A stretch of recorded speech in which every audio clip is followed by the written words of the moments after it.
Okay, everybody. Module 7. Now, Module 7 deals with culture and leadership. Now, what we're going to do is, this is going to be heavy OB driven. This entire module is going to deal with the cultural component of work behavior. But I am going to slide a little bit into the societal aspect, a little more sociology, not heavily, but a little bit. And then try to show the connection between the collective, because some of the stuff we're going to talk about, like the globe research, okay, don't worry, it's in one of the later submodules, is very collective driven, societal driven. I'm going to try to bring it into a finer fit dealing with the organizational side as well. But module 7.1 here, okay, remember this is a 5-module or submodule set here, if I can overuse that term many times. We're going to look at the various aspects of culture within the organizational setting. Okay, looking at the OB side of work behavior within that organizational setting.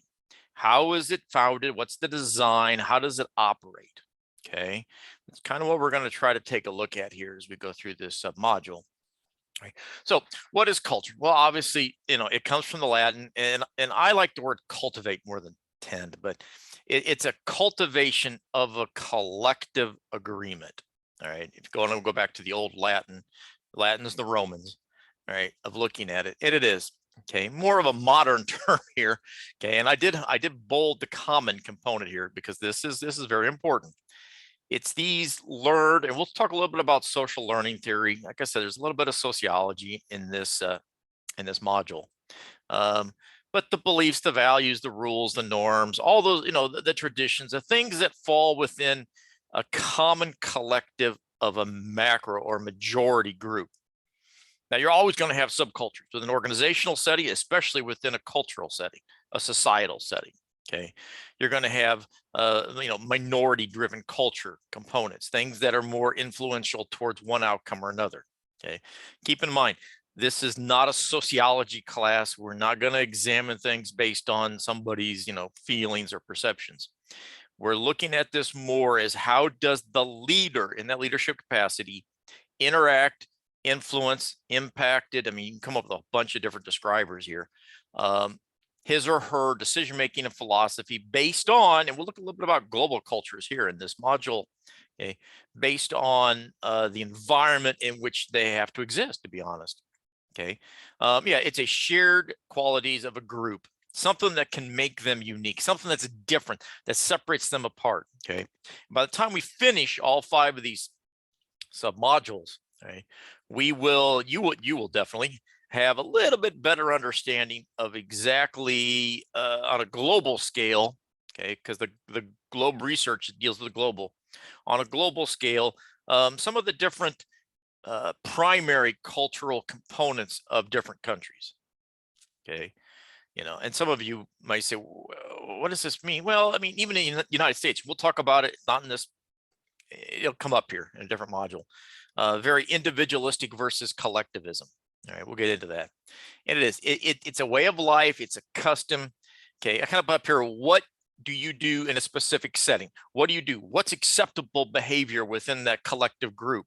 Okay, that might not be acceptable otherwise. Okay. An organizational culture, what does it do? Well, it helps to bring about what's the mission, what's the objective, what's the strategic outcome, what's the long-term viability of the organization. Okay, what do you wish to achieve? And then the culture should be designed to help you achieve those outcomes. It also helps, especially to make sure you get, especially at the beginning, okay, when the company is originally founded, when the organization's originally started. And then if you want to continue that culture from the founding, you have to bring in the right employees. You have to make sure you have the right individuals with the knowledge and the skills, not just the physical knowledge and skills, but the ability to correlate. Okay.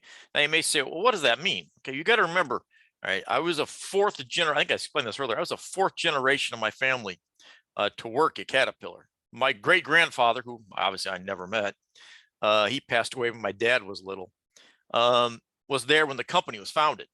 All right. My grandfather, when I was growing up as a kid, my grandfather and my dad both worked there. When I worked there, my dad was there. I mean, I learned how to drive a D9 dozer before I learned how to drive a car. All right. So it's kind of, I know the company. And when I decided to leave the government, And my dad was actually said, you know what, send me your resume. I'll turn it into some people here. They'd love to have you, all your education, your experience. All right. And when I interviewed, I think I told this already, but let's go over it again. When I interviewed, there was 2 vice presidents and the head of HR on the panel I was talking to. And one of the VPs was talking about how it's important, that the position you're going into in the corporate side, it's important that the company is very important, blah, blah, blah, blah, blah. You get the idea. And I said, when I cut, I bleed yellow. And the HR lady looked at me like I was nuts. She was new. I didn't know that. She was new to the company. She had an MBA in HR management. She was from the East Coast. She didn't know. The 2 VPs just smiled. One of them actually laughed. And she said, how do you bleed yellow? And I said, I bleed caterpillar yellow. That's the expression. Right? You buy the iron, you buy the company. You make sure you're bringing in the right people, because this job we're going to hire you to do, you're going to work on the global side. This is before the strikes ever hit. Okay. And you're going to be traveling a lot. You're going to have a lot of responsibility. You're going to have to make a lot of decisions in the field, that kind of stuff. Okay. To help the company establish a competitive advantage. Now, there is a flip side to this too.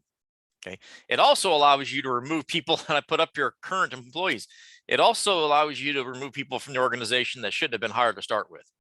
Okay. Or individuals who maybe came in under one mindset because of other variables. They no longer were, they weren't, and it just, the environment changed. They couldn't change with the environment. Okay. They were dinosaurs. I've heard that phrase used a lot when I was a cat in the early 90s. We got people in this office that are dinosaurs. It doesn't mean they're old. It just means that this is the way it's always been done. I refuse to do anything differently, kind of thing. All right. To be perfectly blunt, if the organization is changing, if the requirements are changing, if the culture is changing and individuals can't change with it, should they be there? Do you want them there as a leader? Do you want people that are going to be fighting you within your own system? Okay. And it should correlate with the organization's core values. Okay. The culture and the core values should correlate. If they're not, you've got dysfunction. Okay. You got cognitive dissonance within if you got if leadership's telling you A and the core values is B, you've got a problem here. Okay. You can't tell people to turn right and turn left at the same time. It just doesn't work. It's a direct reflection on the strategic leadership of the organization as well. The leadership and the culture, they better match up. Okay. If your leaders are telling you to do things unethical, and then with the cultural basis, it says we're an ethical company, you've got a problem, collectively and individually speaking. Okay. And it is within the culture. The only constant is change. Right. Everything within an organizational setting will evolve sooner or later.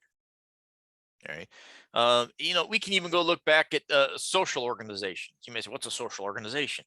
Religion, Christianity, a church. Okay. Let's just go back to the original Roman Catholicism. And I'm not Catholic, but I've got a pretty good understanding of it. All right. Wow. I mean, the Catholic Church has definitely changed and evolved since its founding. Yes. I mean, the Bible is the Bible. That's the structure of it. No problem. But what the church does interacting wise, yeah, it's definitely changed. Okay. And there's nothing right or wrong with it. It just shows that there's a constant and continuous evolution and change. Okay. Well, how does that happen? Well, internally can happen because new leaders can change the direction. Remember, societies are made up of organizations. Societies have a culture. Organizations have a culture. Okay. Coke and Pepsi, that's a duopoly. 2 companies that dominate an industry. But they're not identical. Coca-Cola's culture and Pepsi's culture are not identical, even though they're in the same industry. All right. And then you have obviously societal, organizational, and then individuals. As individuals change, organizations will change. You put a new person in charge, they're driving the car now, they could determine we're going left instead of going right. Okay. So you have an internal shift. You can also have a large macro cultural transformation that changes the entire society. Okay. What could that be? Well, pick a social issue. Okay. Gay marriage. There's one. Okay. Something that changes within the large macro environment that does have a shift in the micro environment. You can say, well, how could it shift in the organizational environment? Okay. Let's look at it this way. Health benefits within an organizational setting. Before gay marriage was legal, if you couldn't be married, so the person, you know, that you were living with wasn't your spouse, therefore they couldn't be on your insurance. All right. But now that it is legal and you marry somebody of the same sex, they can be on your insurance now as a spouse. Okay. That's that larger macro cultural transformation that does influence organizational operations. Sure, it does. Okay. And then you could have, and this is something maybe we may not even notice because it happens so slowly. You have a slow, steady change. Okay. It's organically, it's internal or external, possibly, and it's usually external. Okay. That has an impact or an influence across the society, or maybe even globally across an entire, you know, the entire planet. A slow, gradual transformation within an organizational culture. And we talk about the last one, it's usually society driven. Okay. A society slowly evolves in one direction or another, and the organizations that are part of that society kind of get, I don't mean this dragged along, but they kind of get dragged along with it. Okay. Now, sometimes the organizations are at the forefront of facilitating that change. And other times they're kind of drag kicking and screaming along because they're part, or they operate within that organization, that societal area. So they have to deal with it. Right. And this is the 4 types we're going to talk about over the rest of the subtopic area. Okay. The 4 different ones. Okay. And 2 of them, I think you might have a pretty, most people have a pretty, but you get to be an MBA student, you get a pretty good working organizational understanding of the clan and the hierarchy. Okay. And I'm going to go over all 4 of them. All right. The other 2, maybe not as much. All right. The adhocracy and the market are a little more different. Okay. Most people, unless they're strategic driven, they don't know the market one. Okay. And the adhocracy, I'll explain. I'm going to get more in detail on all 4 of these, but just, you know, kind of look at the clan. Okay. The clan one. All right. We're in the upper left there. All right. Well, we got what? Flexibility, and we've got independence. Okay. Which means what? Well, you've got enjoyment, you've got learning. It's very family driven, more. You think of the family aspect. Okay. In the hierarchy one, down on the bottom, the stability and independent, results driven, authority driven. I learned that one at 16 working at McDonald's. It was very hierarchical. All right. And I'm going to get in and explain each one of these here, but I just thought I'd give you a little chart there to go back and look at. Okay. The adhocracy culture, this is, I like the word creative more than entrepreneurial. It's very creative, very innovative, very, little bit of chaos theory, maybe even thrown in there. Okay. Emphasis is placed on that constant ongoing creativity. Okay. Change is it basically, I just highlighted encourage. It's almost expected. It's expected that individuals are going to go outside the status quo. And keep in mind, every organization has some component of status quo. Call it protocols, call it whatever you want to call it. The way it's been done, you know, this is my job. I do the same job every day. I know how to do it. You know, it doesn't change. That's the status quo. We're pretty much, as humans, we're comfortable with that. But the status quo is challenged, constantly challenged, and new ideas are all brought up, and it's encouraged to think outside the box, color outside the lines, whatever the phrase may be. Yes, this is very popular with startups. Why? Because basically you're growing your foundation, you know, and growing tech companies too, especially. You're growing, you're evolving, you have to evolve, you have to grow. Why? Well, because if you want a good culture, you've got to facilitate and understand that getting a competitive advantage and keeping it's hard to do. If you're making peanut butter, nah, this isn't going to work. Your culture is not designed around this. Peanut butter's been around since what, the 1880s, I think, 1890s. Yeah, there's been some changes here and there, but it's gradual, it's slow, it's peanut butter. Okay.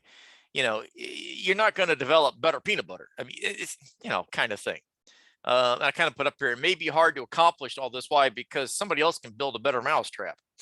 Okay. Somebody else can come up with the newest, the greatest way of doing something technology driven. And all of a sudden your product is, you know, gone. It's no longer even in the market. All right. So this is more of a constant, chaotic, ongoing, it's because it's encouraged environment where you're constantly doing, you know, lots of R&D. All right. Maybe the engineers are the primary drivers of everything in the organization. The clan, you know, think family, if that helps you out. All right. Or if you ever work for a small family owned business, it's very people focused, very collaborative. It is very popular with small and family owned businesses. You know, we are all part of the same family unit. All right. And I kind of put up here in this organization, you may have generations that have grown up together and worked. I mean, fathers and sons and daughters and wives and blah, blah, blah, from one generation to the next, to the next, to the next. Okay. And it's somewhat kept internally within, maybe even within those families. Okay. Employees are prioritized. They're at the top of the list of the stakeholders. Okay. Your employees are more important than, these are usually small family, so they're not publicly traded. Okay. Then increasing profitability. They're more important than maybe even customers or your suppliers would be important to you. All right. Equality is seen as being very important. Okay. Yes, there's going to be a there's a hierarchy because there is an owner here. Okay. There is a managerial hierarchy, but it's very small. It's a flattened level hierarchy. It's not like a pyramid. All right. And yeah, you may have the owner or the CFO, which could probably be the owner anyway. And people may be on a first name basis. I mean, from the janitor or the person working on the floor to the person running the company, they may be sitting next to each other in church on Sunday. Okay. And they may have actually gone to school together with each other. Their kids go to school together. All right. In this environment, teamwork, mentorship, apprenticeships are very important. All right. You have a lot of social learning theory here, where information and knowledge is passed about the culture from one generation to the next, to the next, to the next, to the next. Okay. A little bit of that happened with me at Caterpillar. Caterpillar is not a clan culture because you have 100,000 some employees on a global level. But within my family unit, it was. Okay. It was passed from father to son kind of thing. As the organization grows, this is going to be very, very difficult to sustain. At the beginning of Walmart, Sam Walton, I think, really had a clan culture. But obviously, as Walmart got larger and larger and got outside of the Arkansas, Missouri, Oklahoma area, where it became unsustainable. You couldn't do it any longer. Okay. The hierarchical culture, this is if you work in a large organizational structure, or even me working at 16 at McDonald's, yeah, it's a hierarchical structure. This is process driven, very high structured. Control is the word to use. Okay, everything is about control, following specific procedures, doing it a specific way, very prevalent. You got formalized structures, established procedures, specific chains of command. You don't skip anything. Everything follows the same exact step by step by step by step. Okay. Employees know and they understand exactly what they do in the organization, who they report to, what the rules are, what they can and can't get away with or shouldn't do, and how these, and I kind of put up there, and sometimes things that are external to the organization, they understand. How do we talk to the government? Who talks to the government? Who talks to the press? Who doesn't talk to the press? What you say and what you don't say, if you're ever, that kind of stuff. Okay. You never air your dirty laundry in public, that kind of argument. You know exactly what you are supposed to do and not supposed to do. Okay. Your job duties are clearly defined and established. Right. You know exactly what's required, the job description and the duties within it. There's no question here. And it is. Hierarchical structures are very good at managing risk. Okay. They are risk averse managers. There's nothing wrong with that. Okay. You're talking about what? You're talking about cause and effect logic. What's my return on investment? What's my earnings per share? All right. But they lack the ability to respond to change. If the market is in flux, if your competition is constantly innovating and coming up with new ideas and new products, okay, you got to be able to do the same thing, or you're going to, unless you're peanut butter driven, you're going to be out of business. Okay. You've constantly got to be on the forefront of innovation. And then we have a market culture. And a market's a little bit of an overlap into that hierarchical as well, but it's more focused on the competitive side. Okay. You're not really mitigating risk. You're willing to take some risks here, maybe a little game theory. Okay. Texas no limit hold'em kind of thing. You're focused on the profit margin and staying ahead of the competition. You're constantly working strategy. Okay. Strategy is the foundation of what you're doing, right? You've got a plan to succeed. It just doesn't happen by accident, okay? Or you got lucky kind of thing. Lucky usually is a one thing. It doesn't happen over and over again. You're results driven with a strong emphasis on customer satisfaction. And Amazon's a prime example of this, okay? You're based on customer satisfaction, right? Innovation is critical, first to market. Right. You're expected to be first to market. You want to be the pioneer, the drivers, okay? Because that's where the big spike comes in. All right. And if it's going to be a bust, any profits that are going to be made are going to be made right at the beginning. Okay. This type of culture can easily burn out employees. Yeah. And you may have and I think Amazon has this within their structure. You may have a revolving door at the lower end of the organization. Okay. You may have people constantly cycling in and cycling out. Right. Employee satisfaction, it's not really put at the top of their priority list. All right. Yes, you want your employees to stick around, but you know what? If it gets in the way of being competitive, if it gets in the way of bringing products to market quicker than anybody else, yeah, you know what? It's a trade-off. You'll live with it. And the organization is able to adapt to the changing environment, but it's not seen as being the most friendly place to work. You know, people maybe don't walk around saying, "Yes, I work at Amazon," kind of thing. They just work there. And we talk about how leadership facilitates with the culture. Okay. Culture and leadership focuses on the collective related ideas rather than one single unified theory. And it's true. There's not one, as Frederick Taylor would say, one best way. There isn't one best way to facilitate leadership within any culture. Okay. Even one that's stagnant, which means it's not growing, it's not expanding. And when we look at it on a global scale, and the reason I'm bringing in the Adler reference here about cross-cultural competence is on the global scale, which is what we're going to be talking about going forward through here. So I want to get a little foundation for that. Okay. And there are 5 cross-cultural competencies when you move across one culture to the next. Okay. And it's pretty simple. Understand the business, political, and cultural environment. Okay. Well, how do businesses operate? What's the political landscape? Is it capitalist, socialist? Is it a communist country? Are there different fractions going on? Is there an internal unrest going on within that environment? Okay. And then what's the overall cultural environment within each one of those? Is there a caste system, which we'll talk about based on India here a little bit? Okay. What are the, you have to learn the different tastes, the trends, the technologies that are operative in the culture. You have to be able to work simultaneously with people from different cultures based upon, the organization has one core culture, that's the corporate culture, but there's also different business unit cultures based on the different, like Caterpillar, different vice presidents that are running those different business units. And those are profit centers. Okay. You need to be able to adapt to the living and communicating within those cultures as well. What are the different nuances? Okay. I love being in Hong Kong, but that was, and this was obviously when the British were still there. This was an entirely different cultural basis. It almost felt like you were in London a little bit, even though you were, not surrounded by Anglos, you were surrounded by Chinese. A different ethnicity, which its own internal culture, but you still had that overall British feel to it. All right.